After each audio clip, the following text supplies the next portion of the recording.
안녕하세요. DJ 라니입니다. 오늘의 사연 시작해 보겠습니다. 여러분, 팔자 좋은 여자에 대한 우스갯소리 같은 걸 들어보신 적 있나요? 요즘은 참 별의별 이야기를 다 만들어내서 팔자 좋은 여자에 갖다 붙이던데 아무리 그래도 고전이라는 게 있잖아요. 똑똑한 년은 예쁜 년에 못 당하고 예쁜 년은 시집 잘 간 년에 못 당하고 시집 잘 간 년도 자식 잘 둔 년을 못 당한다고 하는 말 들어보셨어요? 제가 60대 중반인데 이런 얘기는 제가 어렸을 때도 듣던 말인데 지금도 이런 말을 하지 않나요? 물론 여러 가지로 변형이 되기도 하지만 기본적으로 이런 얘기를 지금도 많이 하는 것 같아요. 저는 얼핏 보면 세상 걱정할 것 하나 없는 팔자 좋은 여자의 전형일지도 모르겠습니다. 이런 얘기를 제 입으로 하면 재수없어 보일 수도 있겠지만 달리 설명할 방법이 없으니 그냥 얘기할게요. 저는 유복한 친정에서 남부러울 것 없이 충족하게 자랐고 그렇게 부모님 그늘 아래 곱게 자라 선을 봐 결혼했어요. 시댁은 친정과도 오랜 친분이 있던 집안으로 친정과 비슷하게 여유롭고 풍족한 환경이었고 남편 또한 선하고 유한 성향의 사람으로 집안의 지원을 충분히 받고 있음에도 불구하고 퍽이나 성실하게 자기 일을 하는 사람이었어요. 그런 부분을 좋게 보고 친정 부모님이 일찌감치 사윗감으로 점찍어 제가 대학을 졸업하자마자 시집을 보내셨던 거거든요. 그렇게 결혼을 했으니 저는 사회생활 한번 해본 적 없이 지금까지 가정주부로 살고 있어요. 사실 가정주부라고 말하는 것도 조금 부끄러운 게 살림에 관련해서 할 줄 아는 것도 거의 없고 제 손으로 해본 것도 별로 없거든요. 시모도 집안일 도와주시는 분들께 살림 다 맡기고 아무것도 안 하셨던 분이라 저도 그렇게 살도록 하셨어요. 집안일 같은 건 몰라도 되고 안 해도 되니까 시모가 하는 종교 생활을 조차 열심히 하면 된다고 하셨던 거예요. 저희 친정은 종교가 없지만 저는 종교를 가는 것에 있어서 거부감이 없던 사람이라 시모를 따라다니며 종교를 접하면서 새로운 문화를 배우는 기분이었던 것 같아요. 결혼 2년 차에는 아들도 하나 낳았는데 남편을 쏙 빼닮은 아들은 사춘기를 어떻게 보냈는지도 모를 정도로 착하고 순한 아들이었고 성실하고 착실하게 공부도 참 잘했답니다. 이쯤 되면 세상 걱정할 것 하나 없는 팔자 좋은 여자가 많네라고 하실 것 같은데 조금 더 들어보시길 바랍니다. 어느 누구에게 단 한 번도 속 시원히 얘기한 적 없었던, 그럴 수 없었던 저의 근심거리는 제 아들이에요. 착하고 똑똑한 아들이면 됐지 너무 많이 바라는 게 아니냐고요? 그게 아니랍니다. 제 얘기를 끝까지 들어보시면 제가 절대 배부른 소리를 하는 게 아니라는 걸 아시게 될 거예요. 오늘 제가 드릴 말씀이 저희 애물단지 아들놈 때문에 겪은 이야기거든요. 아들은 좋은 대학을 졸업하고 일본에서 대학원까지 마친 똑똑한 인재였지만 어째 연애에는 영 소질이 없더라고요. 그냥 좀 쑥맥이고 순진한 스타일이다 하는 그 정도가 아닌 거예요. 나이 30이 될 때까지 여자친구는커녕 친하게 지내는 여사친 하나 없는 것 같았어요. 남중 남고의 공대를 나오긴 했지만 아무리 그래도 저렇게 재주가 없나 싶었고 그냥 그렇게 내버려두면 안 되겠다 싶어서 본격적으로 선을 보이기 시작했었어요. 그런데 그마저도 번번이 퇴짜를 맞는 거예요. 속상해서 정말. 애프터를 한 번도 성공한 적이 없었단 말이죠. 커피 한 잔 마시고 오면 그걸로 땡이었어요.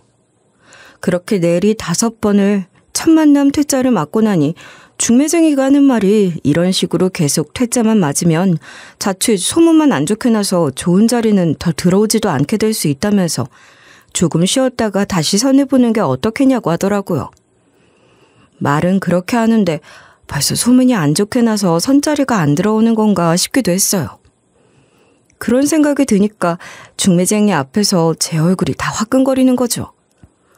아니 어디 하나 부족한 것도 없는 아들인데 속상하기도 하고 나중에는 화도 나려고 하고 에휴 그렇더라고요. 그런 일까지 겪었을 정도니 이제 제가 얼마나 마음고생을 했는지 짐작이 좀 되시나요? 그러나 그런 마음고생쯤이야 앞으로 일어날 일들에 비하면 아무것도 아니었던 거죠. 하여간 그때는 어쩌려고 저러다 평생 결혼도 못하는 거 아닌가 싶어서 걱정도 되고 제가 아주 속병이 나서 죽을 지경이었어요. 그런데 그러던 어느 날 아들 녀석이 갑자기 결혼할 여자를 소개하겠다면서 책임질 일이 있으니 빨리 결혼을 시켜달라고 하는 거예요. 그게 무슨 말이야? 책임질 일이라니. 속도 위반이라도 했다는 거야? 여자친구가 임신했어? 그런 거야? 아니, 너한테 여자친구가 있었니? 언제부터? 지금 제 얼굴이 웃음 번지는 소리 들리시나요? 거짓말이 아니고 그때 제가 정말 활짝 웃으면서 아들에게 물어봤다니까요. 네, 엄마, 죄송해요. 미리 말씀도 못 드리고 갑자기 이런 말씀 드리게 되어서 놀라셨을 거예요. 죄송합니다. 실망시켜드린 것 같아서 더 죄송해요. 실망이라니 무슨 소리야. 아니야, 아니다. 정말 괜찮아. 엄마, 아빠는 다 이해해. 여보, 그렇죠? 얼마든지 이해해. 지금 엄마 얼굴 봐.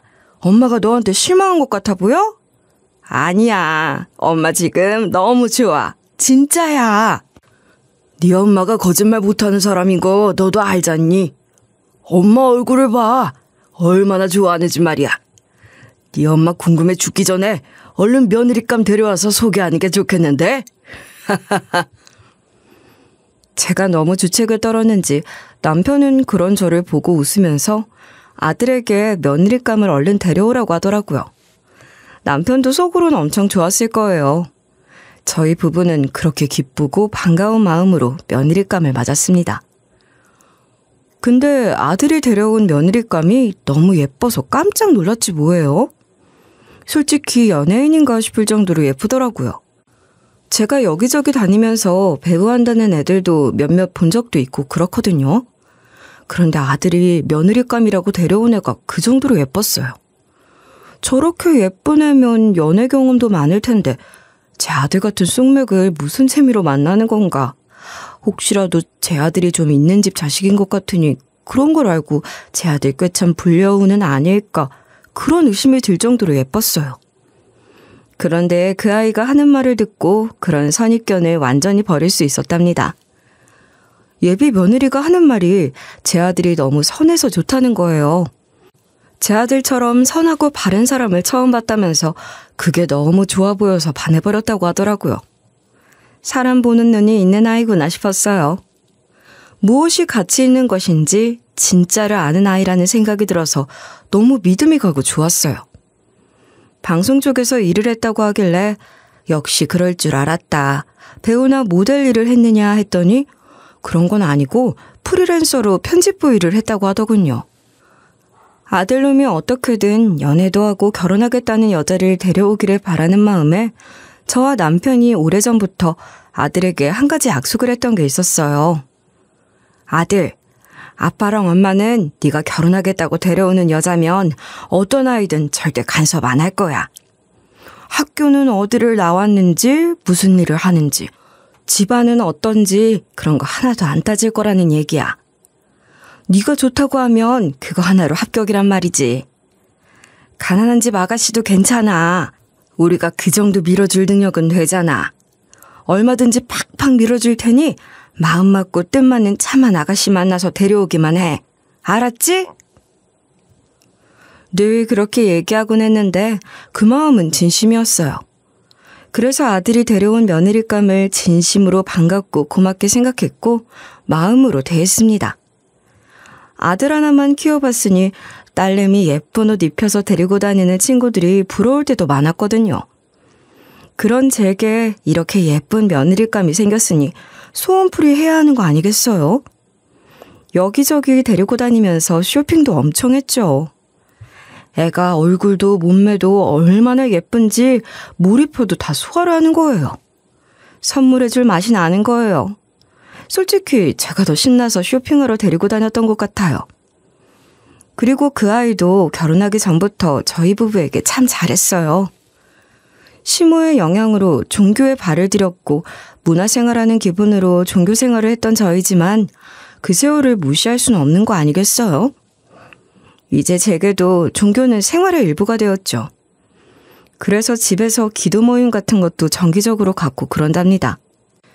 특별한 기도 제목이 있을 때면 일정 기간 새벽 시간에 기도 모임을 갖곤 했었는데 제 아들 결혼을 앞두고 그런 모임을 갖고 있었거든요. 그걸 알고는 예비 며느리가 그 새벽에 꼭 와서 같이 기도를 하고 그러더라고요. 홀몸도 아니고 얼마나 잠이 쏟아질 텐데 그럴 것 없다. 한창 자고 있을 이 새벽에 이게 무슨 고생이니? 이러지 않아도 돼. 그러니까 괜히 무리하지 말고 쉬도록 해. 응? 아니에요, 어머니. 저 하나도 안 피곤해요. 괜찮아요. 그리고 저희들 위해서 해주시는 기도인데 같이 와서 그 기운 받고 가면 너무 좋아요. 정말 제가 좋아서 오는 거예요. 말도 참 예쁘게 하지 않나요? 그뿐이 아니었어요. 기도가 끝나면 직접 과일도 깎아서 내어오고 차도 우려오고 그러는데 세상에 아들만 키워본 저는 그런 걸 처음 받아봤거든요. 차도 어쩜 그렇게 향긋하게 잘 우려오는지 저희 집에 꼭 어울리는 참한 아이라고 생각했습니다. 같이 모임하는 사람들도 며느리 잘 본다고 어찌나 부러워하든지 어깨가 으쓱으쓱 하늘로 솟아오르는 것 같았죠. 한 번은 이런 적도 있었어요. 남편 골프 모임에 따라가는 걸 제가 정말 싫어하는데 그때도 가기 싫은 걸 억지로 갔다 왔더니 티를 내는 건지 먹은 게 체해서 아주 생고생을 했지 뭐예요. 아들한테 들어서 알았는지 예비 며느리가 병문안을 왔는데 얼마나 감동을 받았는지 몰라요. 뭘 드시고 취한 건지 몰라서 좋다는 걸 여러 가지 챙겨왔다면서 꺼내놓는데 진짜 별걸 다 준비해왔더라고요. 마늘 껍질 우린 물, 대추차, 생강에 배우린 차, 양배추 삶은 것, 거기다 유명한 한정식 집에서 팔지도 않는 걸 사정해서 가져왔다면서 동치미까지 가져온 거예요. 애들 말로 진짜 폭풍 감동이었다니까요. 그럴만하지 않나요? 그렇게 마음에 쏙 드는 며느리를 보게 된 것에 진심으로 감사하며 기쁜 마음으로 아들을 장가보낼 생각에 제가 다 들떴던 것 같아요. 예, 인기 있는 웨딩홀은 1년 전에 예약한다고도 하던데 당장 가능한 곳이 있으려나? 호텔 웨딩홀부터 알아봐야 하지 않겠어? 엄마가 좀 알아볼까? 엄마, 그렇잖아도 말씀드리려고 했는데요. 웨딩홀 예약도 그렇고 마침 제가 회사 일이 한창 바쁠 때여서 시기적으로 좀 애매한 것 같아요. 그래서 아이 낳고 몸조리도 할 수 있을 정도로 여유 있게 날짜를 잡았으면 해요. 그래? 둘이 얘기가 된 거야? 아무리 그래도 결혼식도 못 올리고 배불러 오는 게 좀 그렇지 않니? 괜찮겠어? 네, 어머님. 저희 둘이서 상의한 거예요. 마음에 드는 웨딩을 예약하려면 어차피 그 정도 여유가 있어야 하고 배도 금방 불러오기 시작할 것 같아서 그럴 거면 그냥 아기 낳고 몸 회복해서 예쁘게 결혼식 올리고 싶어요. 그래, 너희들 뜻이 그렇다면 우리도 상관없어. 결혼식은 그렇다고 해도 신혼집은 마련해야지? 우리 며느리 홀몸도 아닌데 혼자 둘 순 없잖아.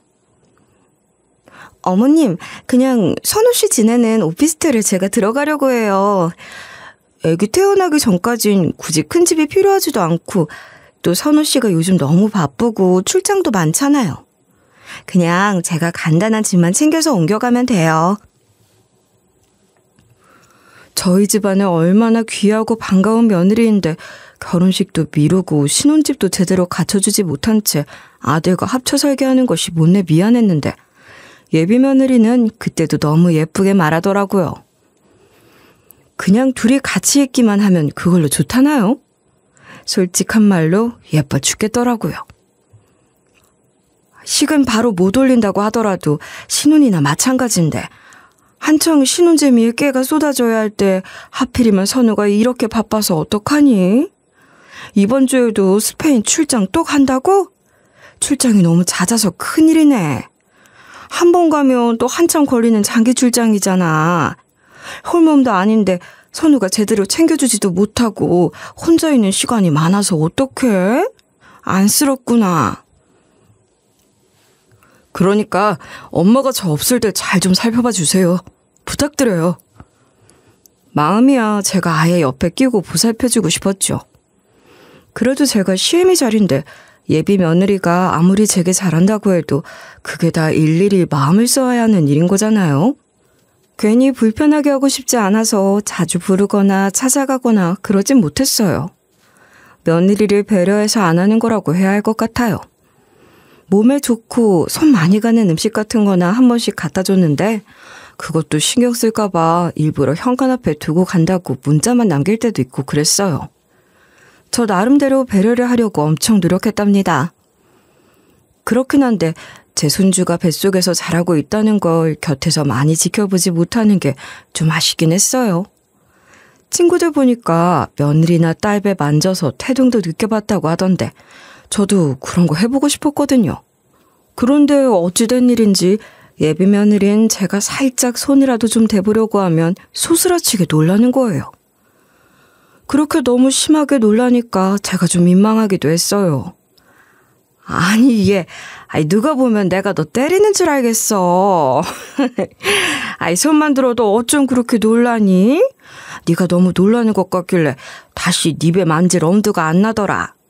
그러니까 그만 놀라도 돼. 어머니 죄송해요. 기분 상하셨죠? 저도 제가 왜 이러는지 모르겠는데 설명드리기 어렵지만 제가 좀 유난히 예민한 편이긴 한 것 같긴 해요. 너무 죄송해요. 저는 그냥 조심스럽게 만져보고 싶었던 것뿐인데 예비 며느리가 그렇게 예민하게 반응을 하니 며느리 배 만져보는 건 포기하기로 한 거죠. 괜히 건드렸다가 애 정서에 안 좋아져서 무슨 일이라도 생기면 어떡해요.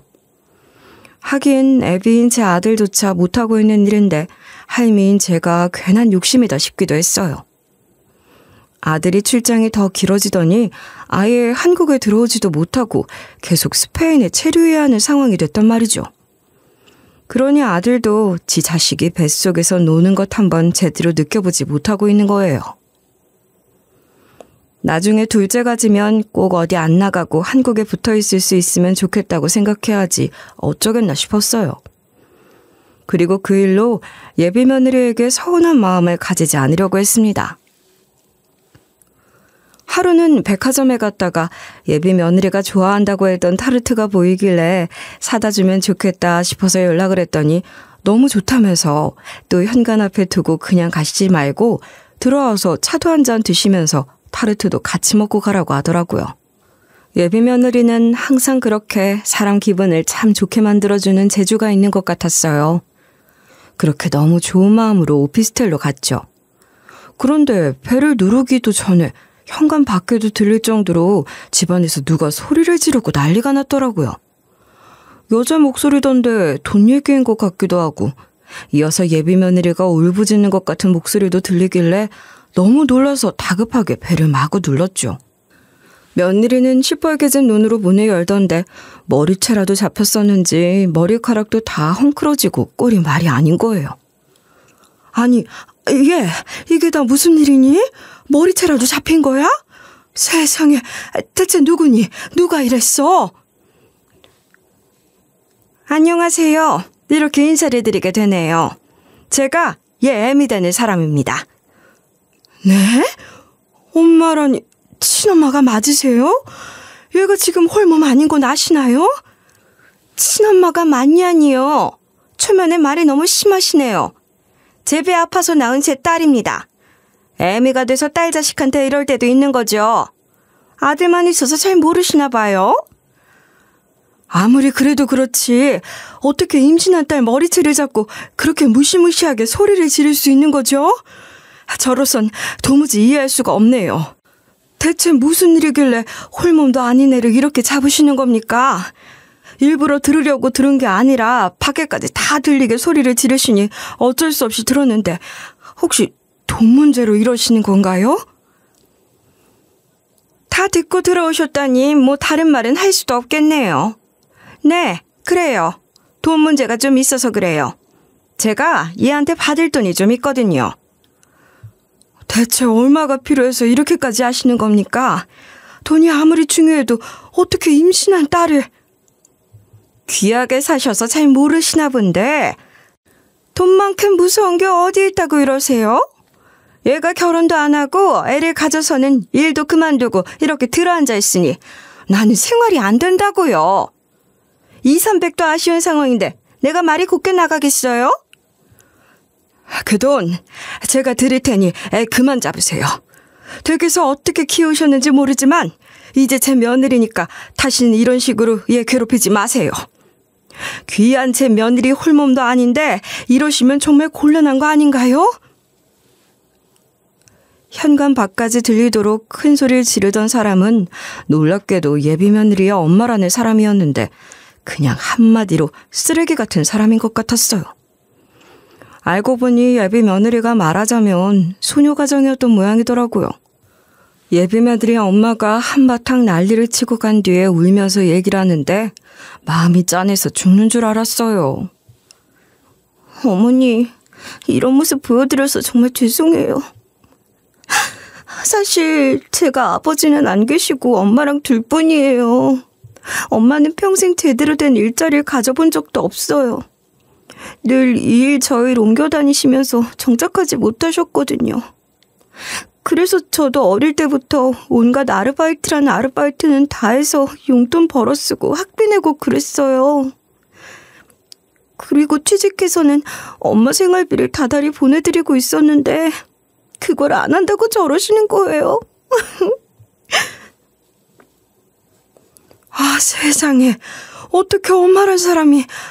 아휴. 네가 너무 책임감 있는 착한 딸이라 더 그랬나 보다.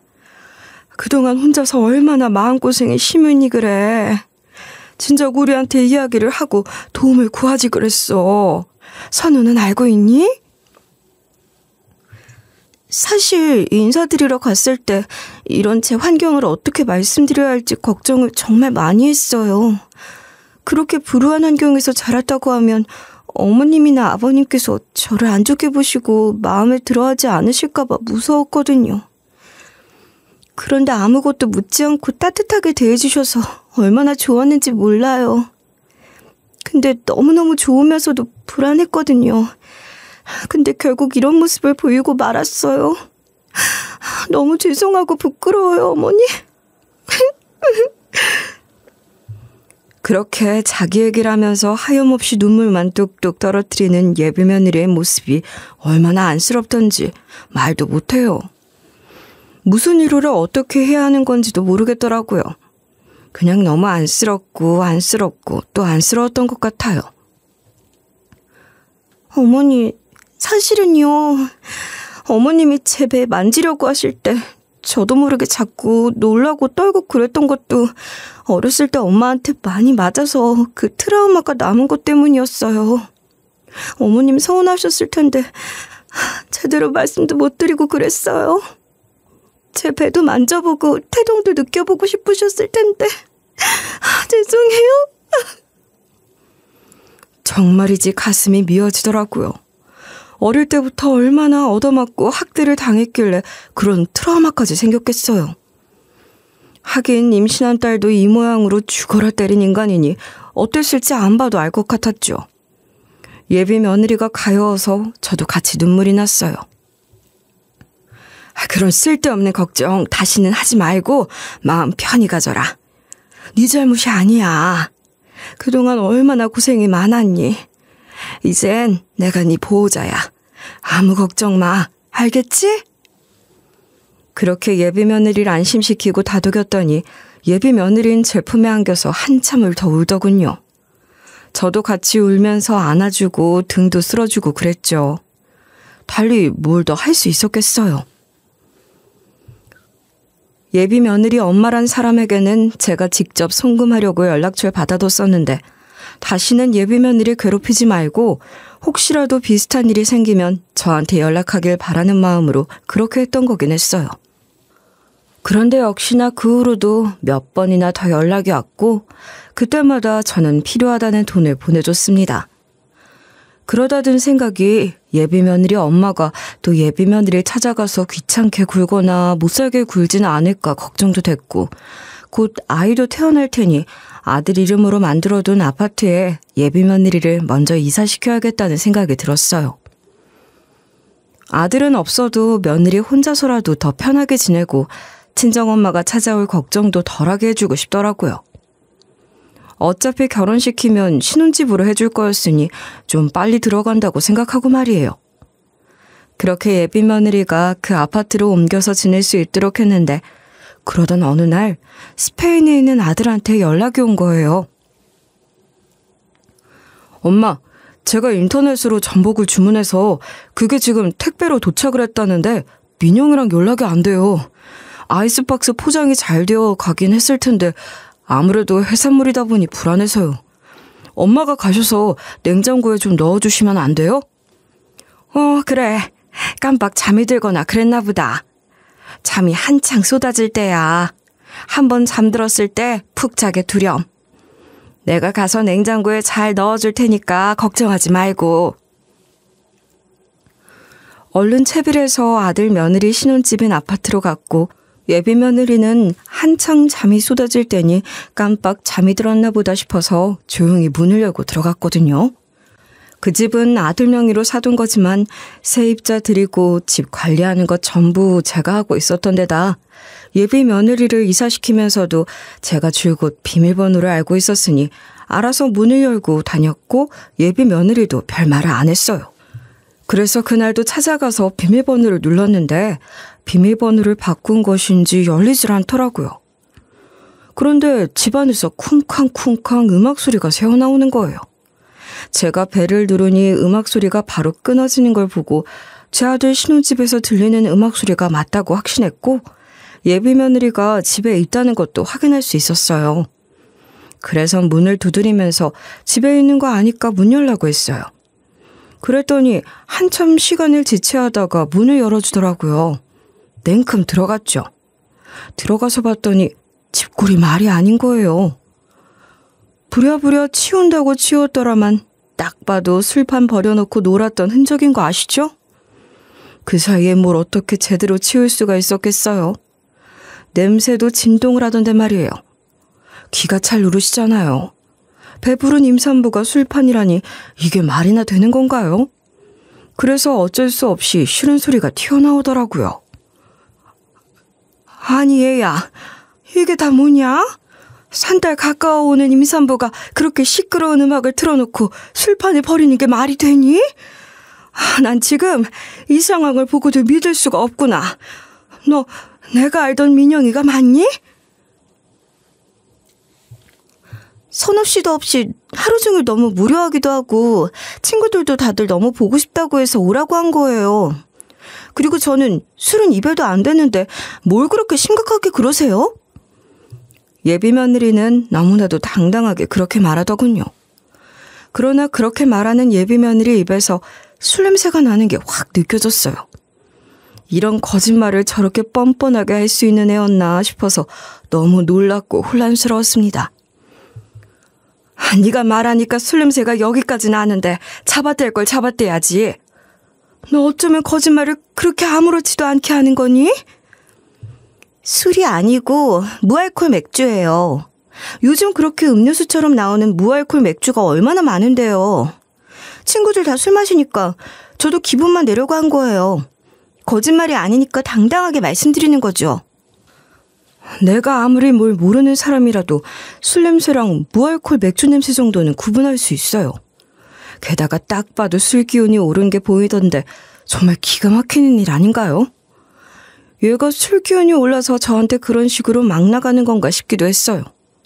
게다가 친구들이라고 불러 모은 애들이 참 어디서 그런 날라리들만 모아놨는지 옷차림이며 화장, 머리 스타일까지 가관도 아니었다고요. 그 꼴이 충격적이기도 하고 또 화가 나기도 했습니다. 술을 마셨고 안 마셨고 그걸 이제 와서 따져본들 못하겠니? 됐으니까 네 친구들이나 돌려보내렴. 당장 다 나가라고 해. 화가 치밀어 올라서 그렇게 소리 질렀는데 예비 며느리 친구라는 것들도 가만히 있진 않더라고요. 야, 너네 시엄마 완전 상꼰대네? 나가지 말라고 해도 나갈 거예요. 우리한테 직접 얘기하면 되지. 왜 너한테 전화를 해? 우리랑은 말도 섞기 싫다는 거야? 뭐야? 그러니까 말이야. 고상한 척하면서 그게 무례한 건 줄도 모르는 거지. 모르는 걸 어쩌겠어. 우리가 나가드려야지. 있으라고 붙잡아도 나갈 거였는데 쫓겨나는 것 같아서 기분만 더럽네. 네, 솔직하게 고백하자면 제가 예비 며느리 친구라는 것들을 상대하기 싫어서 예비 며느리한테 친구들 내보내라고 소리 질렀던 건 맞아요. 그건 인정해요. 그건 저도 잘한 게 없다고 생각하고 후회도 했어요. 그런데 그것들이 그런 식으로 무례하게 굴면서 나가는 동안 예비 며느리도 친구들을 말리거나 제게 대신 죄송하다고 하기는커녕 아주 못마땅한 얼굴로 팔짱을 끼고 있는 거예요. 그 꼴은 또 그냥 두고 볼 수가 없더라고요. 얘, 너 지금 그 태도가 뭐니? 지금 네가 잘했다는 거야? 그렇게 싫은 티를 팍팍 내고 서 있는 건 나한테 시위라도 하겠다는 거니? 제가 잘못한 게 뭐죠? 몸은 힘들어 죽겠는데 선호 씨는 코빼기도 볼 수가 없고 외로워서 친구들 좀 불러기로 서니 그게 뭐가 그렇게 잘못된 일인지 정말 모르겠어요. 그걸 갖고 친구들도 있는 앞에서 저한테 그런 식으로 대하시면 어떡해요. 그리고 저한테만 그러시는 것도 아니고 제 친구들한테까지 그런 식으로 대하는 게 어디 있어요? 어머니 교양 있는 분 아니셨나요? 정말 실망이에요. 예비 며느리는 끝까지 자기 잘못은 하나도 없고 온통 제 잘못이라며 바락바락 대들더라고요. 더 있다가는 돌이킬 수 없는 말까지 하게 될 것 같아서 나와버렸어요. 뒤돌아 나오는데 목구멍까지 차오르는 말들이 어찌나 많은지 꾸역꾸역 참느라 힘들었어요. 뱃속 손주를 생각해서 가까스로 참았던 것 같아요. 제가 조금 더 어른스럽게 대처를 했었다면 좋았겠지만 저도 사람인데 그렇게는 안 됐던 거죠.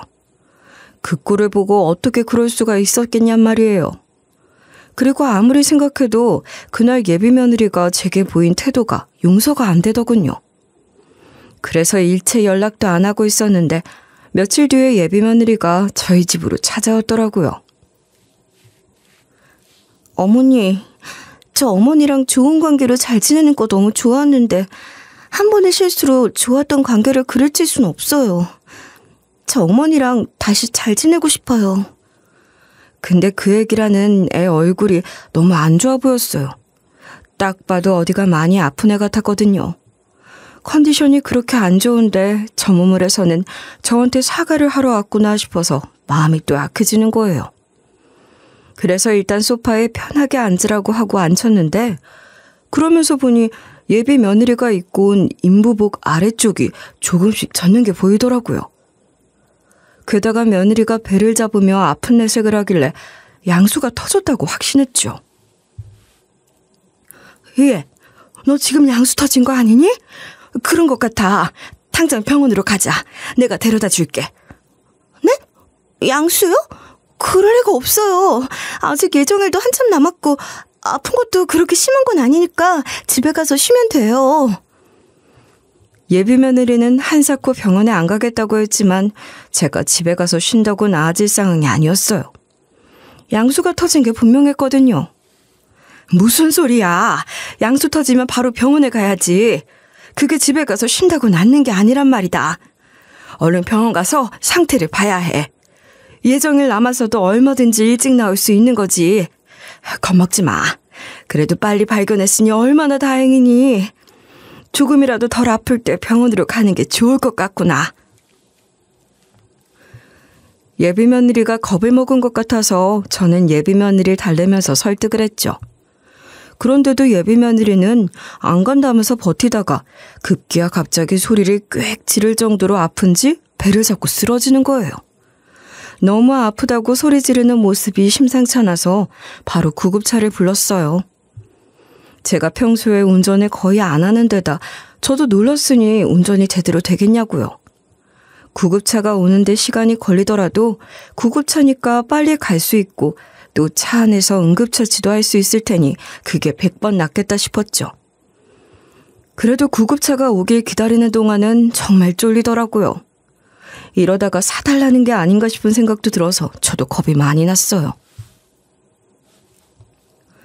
드디어 구급차가 왔고 저는 구급대원들한테 얼른 예비 며느리 상태를 봐달라고 했는데 예비 며느리는 그 상황에서도 안 된다며 자기 집으로 데려다 달라는 말만 되풀이하는 거예요.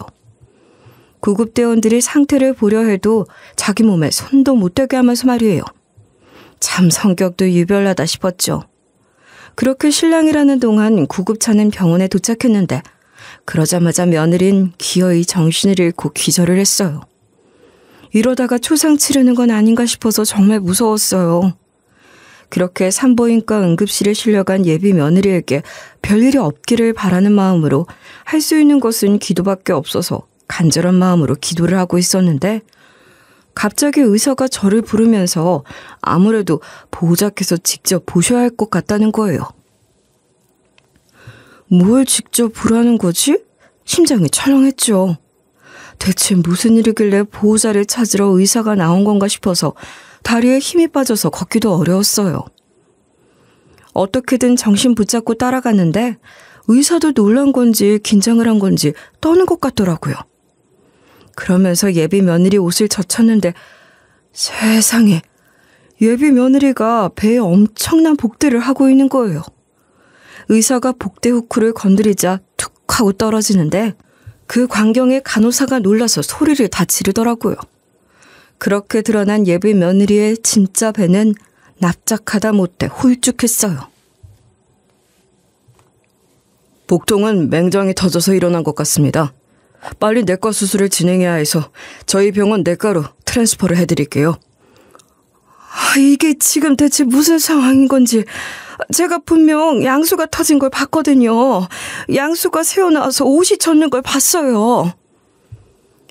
아마 그게 양수가 아닐 거예요. 양수일 리가 없죠. 복대 때문에 복부 압박이 심했을 텐데 맹장까지 터져서 방광에 무리가 많이 갔을 거고 오줌이 새어나온 걸 거라고 생각됩니다. 기가 차서 하도 기가 막혀서 머릿속이 하얘지는 것 같더라고요. 하여간 급성 맹장, 그것도 염증 상태가 아니라 이미 터진 거라면 복막염, 폐혈증, 장폐색 등 2차 질환으로 위험해질 수 있으니 얼른 수술해서 사람부터 살리고 봐야 했어요. 그렇게 예비 며느리가 내과 수술실로 들어가고 나니 멍한 와중에 우선 아들한테 전화해 예비 며느리한테 일이 생겼으니 열일 제치고 일단 들어오라고 했어요. 혹시라도 아들이 너무 놀라고 충격을 심하게 받을까 봐 다른 얘기는 하지 않았어요. 하고 싶지도 않았고 할 수도 없고 그랬던 것 같아요. 그리고 수술실 앞에 앉아 기다리고 있는데 그제야 많은 것들이 떠오르는데 그러고 보니 의심스러웠던 게 많았던 거죠. 아들은 스페인에 출장을 가 한국에 들어오지도 못하고 있었으니 가짜 임신으로 모두를 속이고 있던 예비 며느리에게는 천운이었겠다 싶었어요.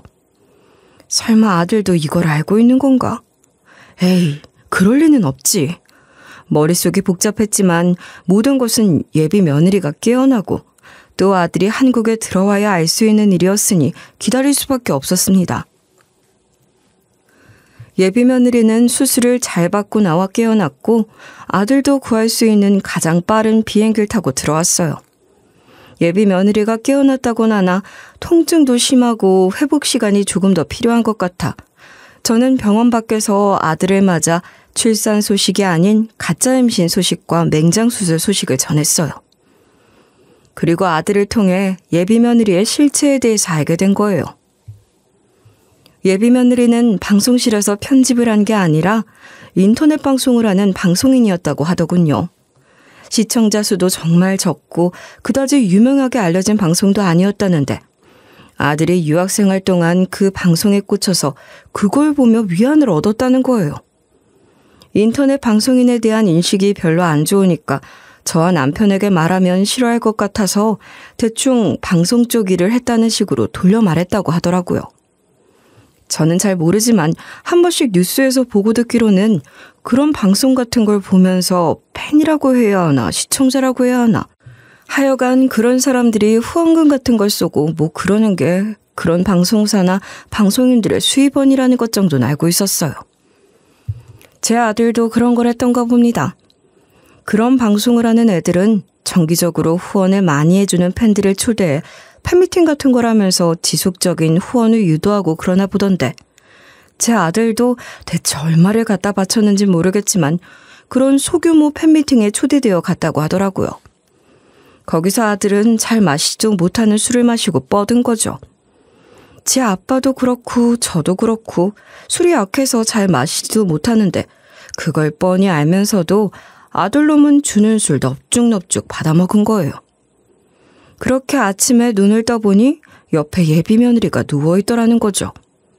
그러니 여자 경험이라고는 없는 쑥맥에 순진하지 짝이 없는 제 아들은 덜컥 겁이 나서 벌벌 떨리더라는 거예요.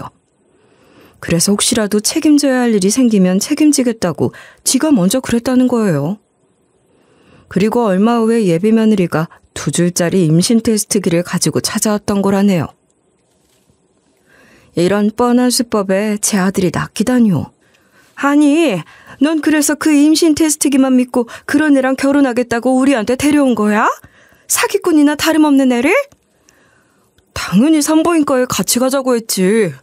근데 그것 때문에 일부러 회사를 빠지게 하는 건 미안하다고 하고 또 같이 가면 좀 민망할 것 같기도 하다고 하는 거에 혼자 다니는 게 편하다고 하길래 그러라고 했지. 게다가 늘 출장에 치여서 쉬는 날이 며칠 있지도 않았으니 그 시간에 병원 가는데 쓰지 말고 데이트해달라고 하길래 그렇게 해줬어. 그년이 말은 또 좀 잘하니. 나도 그년 말에 깜빡 속아 넘어갔잖아. 말도 참 예쁘게 하는 아이라고 좋아했던 걸 생각하면 정말 아휴.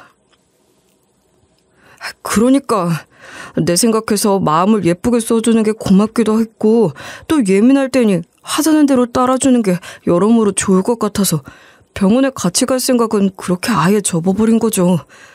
그러곤 계속 스페인에 있게 되었고 나라도 데리고 갔어야 하는 건데 전혀 불편할까봐 스트레스 안 받게 배려한다고 일절 간섭을 안 했다. 네가 없으니 내가 챙겨줘야겠다는 생각에 내가 병원도 데리고 다니고 그러고 싶었지. 근데 친구들 얘기를 들어봐도 며느리들이 시엄마랑 병원 가는 걸 다 싫어한다고 하는 거야. 내 며느리는 다르다고 생각하고 싶었지만 알 수 없는 일이니 조심하는 게 좋다고 생각했지 뭐. 그러니까 어디서 누구 것인지도 모를 양성 임시 테스트기 하나 구해서 나한테 사기를 쳤다는 거네? 돈이나 좀 뜯어낼 심산이었을 텐데 뭐 완전 대우를 낚은 게 아니고 뭐야. 아마 처음부터 이럴 작정은 아니었을 거야. 이렇게 될 수도 없는 거지. 네가 후원금도 펑펑 쏘고 입는 거며 뭐 그런 게 다 좀 있어 보이잖아. 그런 건 딱 보면 아는 거잖니? 게다가 순진해 보이기까지 하니 임신 공격으로 돈이나 좀 뜯어내려고 했을 텐데 뜻밖의 결혼까지 하겠다고 하고 집에 인사도 시키고 그랬지 않니? 그러는 동안 전혀는 우리 집 재산이 어느 정도인지 속으로 계산기 때려봤을 거야. 나쁘지 않겠다 싶었겠지. 심지어 내가 좀 잘해줬어야지. 그야말로 물심양면으로 퍼다줬잖니. 그러니 제대로 물었다 싶어서 지도 그 정성을 쏟으며 잘하고 그랬었겠지. 그년 사정이야 어찌되었건 간에 저희 가족은 모두 큰 충격을 받았고 그중에서도 제 아들이 받은 상처는 말도 못하게 심각했습니다. 남편도 손주볼 생각이 신났었는데 우울해했고 저도 우울과 분노의 감정을 오가며 힘들었어요. 제 아들이지만 저 등신 같은 놈이 너무 한심해서 아들놈 등짝을 얼마나 세게 내리쳤는지 몰라요. 나중에는 제 손바닥이 다 벌겋게 달아오르더라고요. 아들 등짝을 내리치느라 제 손바닥까지 달아오른 걸 보는데 그년에 대한 분노가 치밀어서 도저히 참을 수가 없는 거예요. 그래서 그년 입원시켜놓은 병원에 가서 그년한테도 한바탕 퍼부어줬습니다. 기가 막혀서 산부인과 응급으로 넣어놨더니 급성 맹장염이 웬 말이야. 의사 말이 회복이 빠르다고 하니 내일쯤은 퇴원해도 될 거야. 퇴원 수속은 네가 알아서 해라. 나는 물론이고 선우도 여기 오는 일은 없을 거야. 퇴원은 혼자 해도 되지만 병원비는 정산 좀 해주세요. 아시다시피 제가 그동안 일도 계속 쉬었고 모아놓은 돈도 없어서 병원비를 낼 수가 없어요. 이년 이거 뻔뻔한 거 보네. 너 진짜 돌아있니? 내가 네 병원비를 왜 내줘? 말이 되는 소리를 해야지. 기가 막혀서. 상황이 좋지 않다는 건 알겠는데요. 저도 어쩔 도리가 없어요. 병원비 안 내주시면 저 퇴원도 못해요. 그럼 병원비만 계속 올라가겠죠 뭐. 넌 뭐가 그렇게 당당하니? 네가 나한테 병원비 내달라는 말을 어떻게 할 수 있냐고. 내가 너희 엄마한테 보낸 돈만 해도 1,000만 원이 넘는다. 너희 엄마한테 연락해서 병원비 내라고 하든지 알아서 해. 1,000만 원이 넘어요? 대체 몇 번이나 보내주신 거예요? 돈을 보내셨으면 저한테 말씀을 하셔야죠. 정말 엄마 뭘 어떻게 하고 다닌 거야? 너희 엄마 걱정할 것 없고 네 걱정이나 해야 할 거야. 퇴원을 하든 말든 내 알 바 아니고 선우한테 연락할 생각 같은 건 하지도 마라. 네 번호 차단했다고 하니 연락해도 연락이 안 되겠지만 말이야. 네가 내 아들이나 우리 집안을 얼마나 우습게 봤는지 모르겠지만 큰 실수한 거라는 걸 알게 해주마. 네가 저지른 짓은 사기야, 사기. 알고는 있지?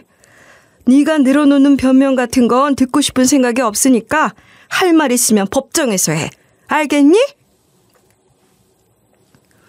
절망에 빠진 아들놈 대신 저라도 정신 차리고 예비 며느리년을 아들에게서 떼어놓고 전연 저걸 어떻게 족치나 어떻게 잡을 수 있나 방법을 찾아보기 시작했습니다. 그 사이 그년이 산부인과에 다녀왔다며 초음파 사진을 2번 정도 보여준 적이 있는데 그것도 양성 반응이 나온 임신 테스트기처럼 남의 것을 빌리거나 뭐 그랬을 것이 분명하잖아요. 원래 이런 일을 당하면 널리 소문을 내야 방법이 생기는 법이죠. 그래서 저는 제 아들이 당한 이 억울하고 기막히는 일에 대해서 지인들한테 하소연하면서 처벌할 방법에 대해서 조언도 구하고 그랬어요. 어디서 소문이 이상하게 나는 것보다는 제가 제 입으로 그렇게 얘기하는 게 100만 배 나은 거죠. 그러다가 알게 된 건데 양성 임신 테스트기나 산부인과 초음파 사진 같은 걸 돈 주고 거래하는 것들이 있다더라고요. 세상에 참 별별 것들이 다 있네요. 그런 걸 돈 주고 사서 뭐 하는 거겠어요. 그년처럼 사기치는 데 쓸 것이 분명한데 그걸 다 알면서도 돈 받고 그걸 팔겠다고 올려놓고 그런다는 거잖아요. 씁쓸한 건 씁쓸한 거고 저는 증거가 필요했어요. 그래서 또 좀 알아보니 메일 주소나 SNS 아이디 같은 걸로 인터넷상에서 관련 신상 정보를 탈탈 털어주는 일을 하는 전문가들이 또 다 있더라고요. 그래서 그런 곳에 의뢰를 했더니 예비 며느리였던 그년이 인터넷 사이트를 통해 임신 테스트기며 초음파 사진을 구한다는 글을 올려놓은 걸 다 찾아내주는 거예요. 놀라기도 했고 무서운 세상이다 싶기도 했지만 저한테는 너무나 소중하고 절실한 증거들이었으니 고마운 마음이 먼저 생기더군요. 그렇게 모은 증거들을 갖고 변호사를 찾아갔어요. 이건 그야말로 사기공갈이잖아요. 변호사 말이 사기죄가 충분히 성립될 수 있다고 하더라고요. 베테랑 변호사의 도움으로 조목조목 체계적으로 사기죄의 요건에 맞게 정식 고소장을 작성했고 변호사는 형사고소와 별개로 민사고소도 진행할 수 있다고 하길래 할 수 있는 건 다 해달라고 했어요. 그렇게 고소를 진행하는 과정에서 저도 경찰서에 몇 번 왔다 갔다 했는데 그때 예비 며느리를 만나러 온 예비 며느리 엄마를 본 거 있죠? 근데 알고 보니 소녀가정 어쩌고 했던 것도 다 거짓말이었고 아빠도 멀쩡하게 있더라고요. 모녀가 한몫 잡을 생각으로 일부러 짜고 친 고스톱이었던 거죠.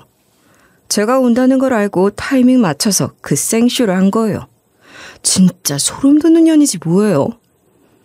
그년이 거짓 임신으로 내 아들을 속여 사기 결혼을 하려고 했던 것. 그렇게 내 아들 오피스텔을 들어와 살면서 내 아들 신용카드로 쇼핑이며 현금 서비스까지 받아 쓴 것. 그리고 지 엄마와 짜고 제게 돈을 뜯어간 것.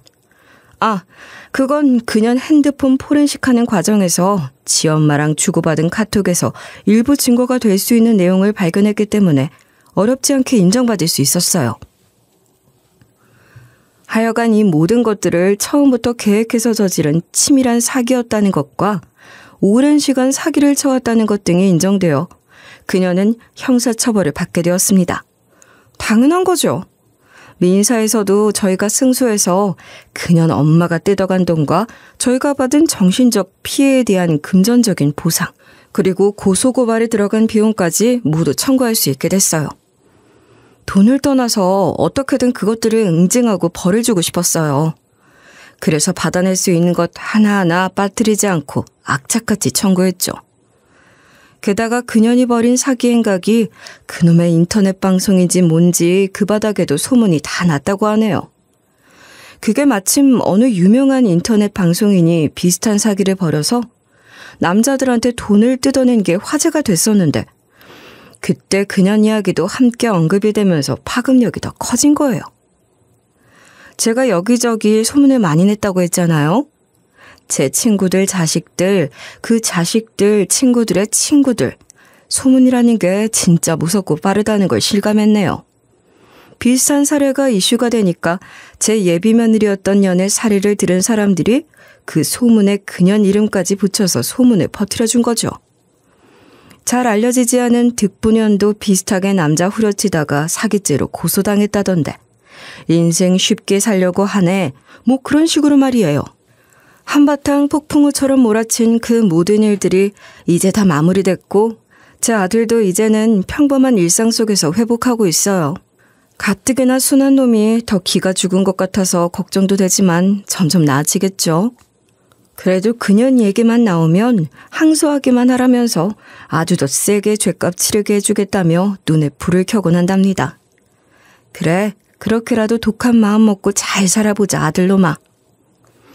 에휴, 그래도 제 아들놈이 참 바르고 착한 놈이긴 한데 언젠가는 저런 제 아들놈의 진가를 알아주는 좋은 여자도 만나면 좋겠습니다.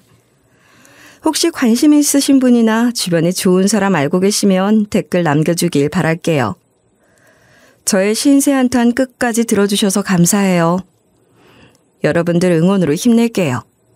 좋은 기운, 긍정적인 기운 많이 많이 보내주세요.